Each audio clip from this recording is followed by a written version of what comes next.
laughing because I was just telling Mike Benz, I was trying to tell him, hey, I'll give him some of my time because he's saying some really interesting things. Thank you so much. Have a seat. It's so great to be able to join all of you here today. This is an event I'm grateful to have been invited to year after year, and the scheduling just never worked out, and so I'm so glad to be able to come and to be able to greet you in person and just talk a little bit about the grave challenges that we face. Yes, in the work that we're doing on a daily basis, it's very appropriate that I'm following Mike Benz in this. Because he's focused on a lot of the same things that we are focused on, investigating and uncovering, but really the challenges that he is talking about are challenges that every one of us as Americans are facing. And the task is not just for Mike Benz or for a certain agency to take on. This is a moment of opportunity in our country where we have to be very clear-eyed about the direct threats and challenges to our fundamental rights and liberties and freedoms and what we, the people, are going to do about it. When we look at how it came to be for me and for others who I serve alongside to be here and to be a part of this change, we go back to the 2024 election and look at how President Trump was re-elected and sent back to the White House by a truly unique cross-partisan coalition of Americans who looked beyond labels and really were attracted to his message of putting the American people first. It was a resounding statement in his win of that election by a significant and historic margin, and it was a clear rejection of the status quo of the Washington elite, of political leaders who put their own self-interest ahead of the interests of the American people. There was a demand for a government of, by, and for the people.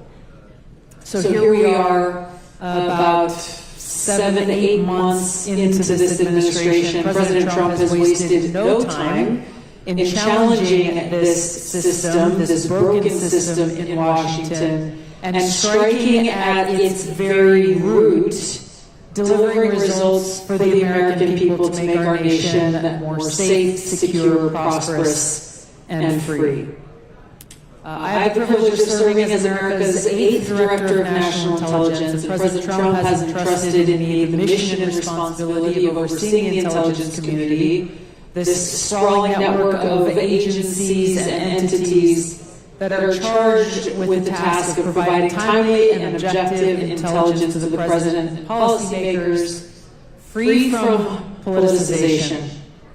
Unfortunately, in my short 10 years here so far, we have already seen too many examples of politicization, weaponization of intelligence throughout our country's history. We look at where we are now. Over the last several weeks, we've declassified and released documents that expose how President Obama and leaders in the intelligence community knowingly manufactured a false intelligence document after the 2016 election was done, after the American people said, no, we want Donald Trump to go and be our commander-in-chief, not Hillary Clinton. And this manufactured document alleged that Russia aspired to help President Trump win the election with the aim of undermining his presidency and usurping the will and the voices of the American people who sent Trump to the White House. You look at some of the very same leaders who led this manufactured intelligence document, like James Clapper, also had a very direct hand in manufacturing intelligence on the weapons of mass destruction, the alleged weapons of mass destruction in Iraq to support George W. Bush's regime change war in Iraq. For me to be here as the 8th Director of National Intelligence and uncover how James Clapper and others like John Brennan manufactured intelligence to try to undermine President Trump's administration and presidency and the voices of the American people, and then go back to the founding of the Office of the Director of National Intelligence that came about as a result of the terrorist attack on 9/11 and the manufacturing of intelligence to support the regime change war in Iraq that George Bush led, is an interesting bookend where we find ourselves still dealing with these same issues of politicization and weaponization of intelligence. James Clapper at that time was the director of the agency that is now called the National Geospatial Intelligence Agency, or NGA. And he wrote in his book about how Vice President Dick Cheney was pushing for intelligence to support the invasion of Iraq, to support the narrative of Iraq's alleged WMDs, and to support the narrative of Iraq's alleged ties to al-Qaeda, neither of which actually existed. So in response to this, James Clapper ordered his agency to create images that Colin Powell then went on to use to support their alleged WMD narrative. And in James Clapper's words, we were, quote, so eager to help that we found what wasn't really there, end of quote. We've seen other examples, those that we know of. There are many others that I believe we don't yet know of, how leaders in the intelligence community and the FBI knowingly use false information to gain FISA warrants to illegally spy on American citizens. These are just a few of, unfortunately, what is a long list of known examples of politicization and weaponization that all point to the truth that many of us here in this room know, which is that the rot runs deep. And it's not just in the intelligence community. I've seen examples of this across almost every federal agency. And so it requires us all to confront the uncomfortable truth that we have these conspirators, these traitors to the Constitution, who are working within our government, who dangerously believe that they are not only above the law, but that they are above the Constitution and the Bill of Rights. People who believe that they have the right to undermine the duly elected President of the United States because they disagree with his positions or his policies, and that they know better. We go back to the first Trump administration and the prominent example of then former Lieutenant Colonel Vindman. And I remember being in Congress as a Democrat at the time, seeing his testimony and the testimony of others basically saying, well, we have to protect the country from Donald Trump, the person the American people elected to be the President of the United States. Whether we agree or disagree on policy is not the point. If you disagree on policy, go run for president and market your policies to the American people. It undermines our Constitution, our democratic republic, when we have people within our government who are not the President of the United States, who are not elected by the American people, taking it upon themselves to undermine ultimately the American people and the Constitution. These people have gotten away with these kinds of activities for so long because they're protected by an entire system that is built to shield their nefarious activities.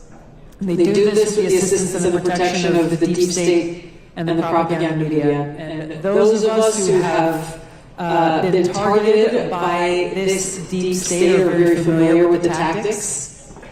Keep this in mind, this happens frequently in real time as we gather here today, where someone in the intelligence community leaks classified intelligence to their friends in the propaganda media. Those individuals in the propaganda media eagerly print this classified intelligence from unnamed sources.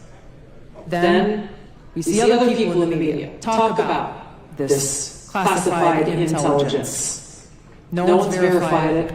No one's done any kind of vetting. No one has done any basic journalistic work.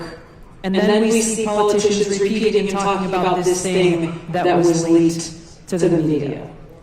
And we've seen how this tried and true playbook that is used over and over again to either smear their opponents, to, in President Trump's case, to be used as a basis for FBI raids on his home, lawfare, impeachments, endless investigations, and so forth. So I get asked oftentimes by people who don't come to events like this, who are just working hard, trying to raise a family and trying to get by, and say, what is the deep state? Let's talk about the deep state. What is it? This is what we're talking about. It's not some grand conspiracy theory. It is a conspiracy to undermine the Constitution, but this is the reality that we are operating in. And it's important for us to talk about it, to be very clear-eyed about it, so that we can combat it with the truth. And this is why exposing the truth is so important, to bring about that real transparency and that accountability. Ensuring that our Constitution and Bill of Rights, and this is something that I'm focused on in the Office of the Director of National Intelligence and pushing throughout the intelligence community, is actually focusing on the Constitution, making it an event when new people are brought into any of these organizations. Every one of them has to swear an oath.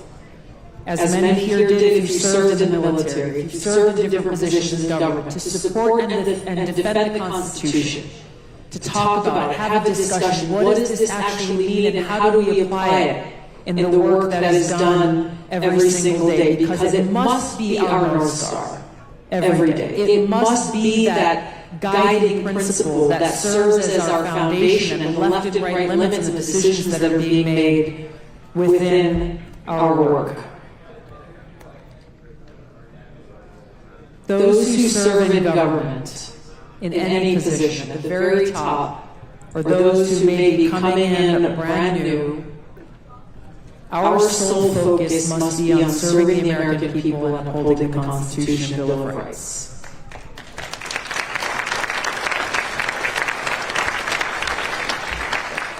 It's very, I feel, appropriate that I'm coming and speaking to you after Mike Benz and hearing at least some of the things he talked about at the end about the various attacks on our fundamental rights, freedoms, and liberties that are occurring not only here in the United States, but how these threats are coming from policies and agreements that are being talked about in multinational organizations and settings. Our founding documents were based on our inalienable rights and freedoms that are granted to us by God and no one else. And it's up to us to continue to speak that truth and stand up against those who seek to take them away, no matter where they are or who they are. We have a lot of work to do. We are working hard every day towards this end.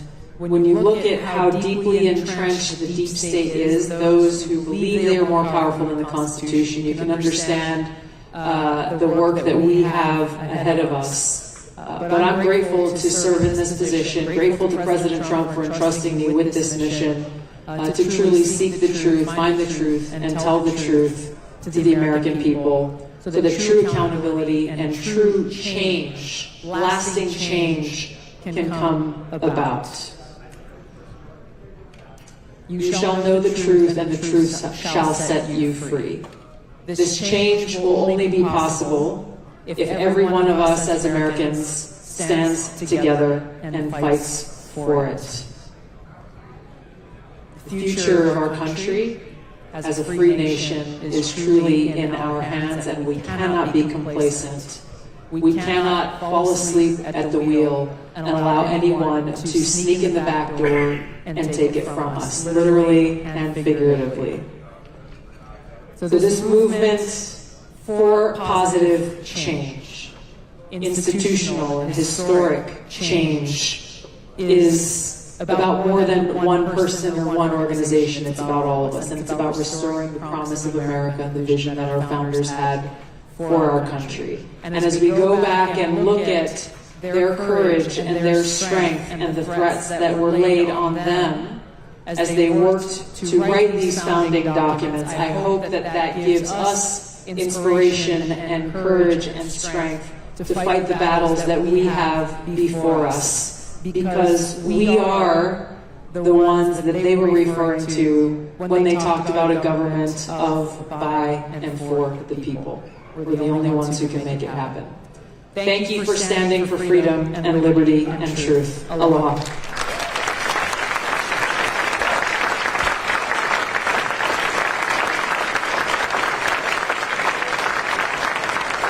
At the National Conservatism Conference in Washington, D.C., DNI Tulsi Gabbard addressed the audience with a powerful message on the state of the nation and the challenges America faces.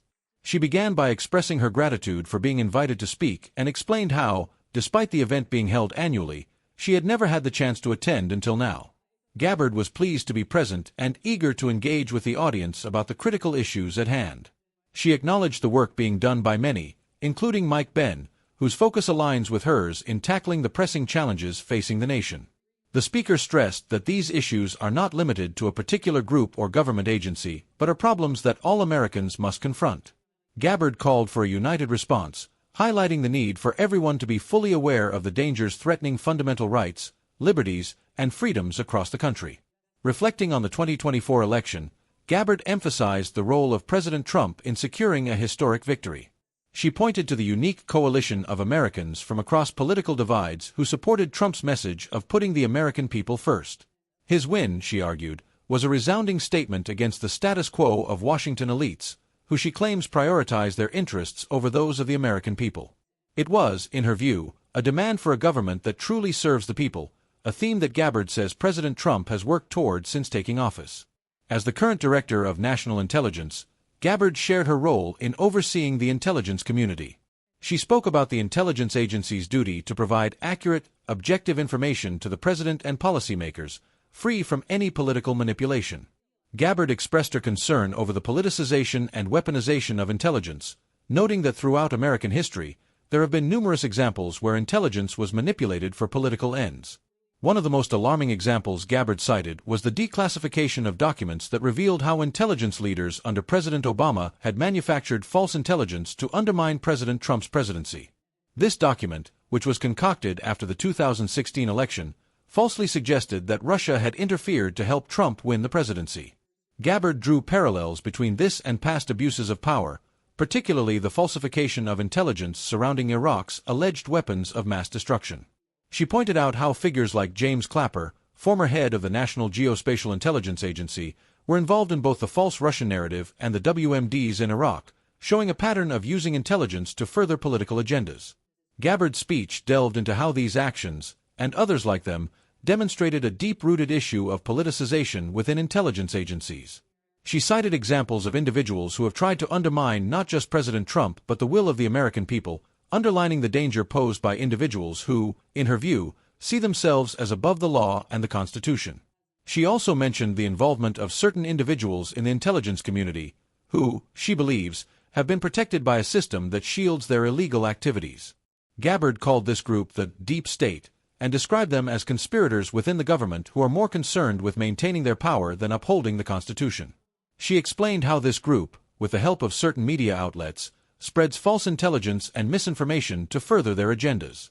This, she claimed, has been a deliberate tactic used to smear political opponents and create a false narrative that undermines legitimate leadership. She shared her frustration at how the deep state has remained entrenched for so long, partly due to the media and political figures who defend it. Gabbard argued that this is a real and present danger, one that Americans need to be aware of in order to combat it effectively. She highlighted how intelligence leaks, often from unnamed sources, are used as a tool to manipulate public perception, making it harder for the American people to discern the truth. In explaining the concept of the deep state to those unfamiliar with it, Gabbard assured the audience that it's not a conspiracy theory but a real phenomenon, a network of government officials and media figures who believe they are above the law and the Constitution. She said it was essential to speak out against this corruption and to work toward transparency and accountability in the government. Gabbard's call to action was clear. Americans must stand together to protect their freedoms. She stressed that the future of the country and the promise of the nation's founding principles are at stake. As the speech came to a close, Gabbard reminded the audience that the fight for the Constitution and against this deep-rooted corruption is not about one individual or one political party. It's about the future of America as a free nation. She urged everyone to take inspiration from the founders, who fought against overwhelming odds to create a government of, by, and for the people. Gabbard concluded by emphasizing that change can only come if Americans remain vigilant, united, and steadfast in their defense of liberty and the Constitution.